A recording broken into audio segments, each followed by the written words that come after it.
राज्यातील बाजार समित्यांमध्ये सोयाबीनची 16,324 क्विंटलची आवक झाली. अपेक्षित बाजारभाव तसेच केंद्राने जाहीर केलेला हमीभावच मिळत नसल्याने शेतकरी चिंतेत आहेत. आजच्या बाजारभाव अहवालानुसार सोयाबीनला सरासरी 4,050 रुपये ते 4,585 रुपये दर मिळाला. दिवसातील सर्वात कमी आणि सर्वाधिक दर हा पिवळ्या सोयाबीनला मिळाला. 7 मे 2024च्या पणन मंडळाच्या अधिकृत माहितीनुसार पिवळ्या सोयाबीनची सर्वाधिक 6 ते 7,000 क्विंटलची आवक झाली. त्याखालोखाल लोकल सोयाबीनची आवक झाली.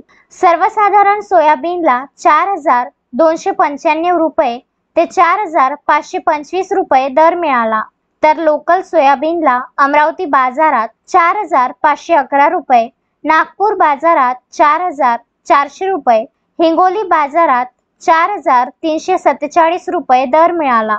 तर पिवळ्या सोयाबीनला सरासरी वरोरा खांबाडा बाजार समितीत 4,050 रुपये तर परतूर बाजार समितीत 4,585 रुपये दर मिळाला.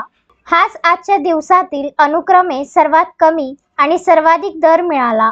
अकोला बाजारात 4,400 रुपये, यवतमाळ बाजारात 4,445 रुपये, चिखली बाजारात 4,375 रुपये दर मिळाला.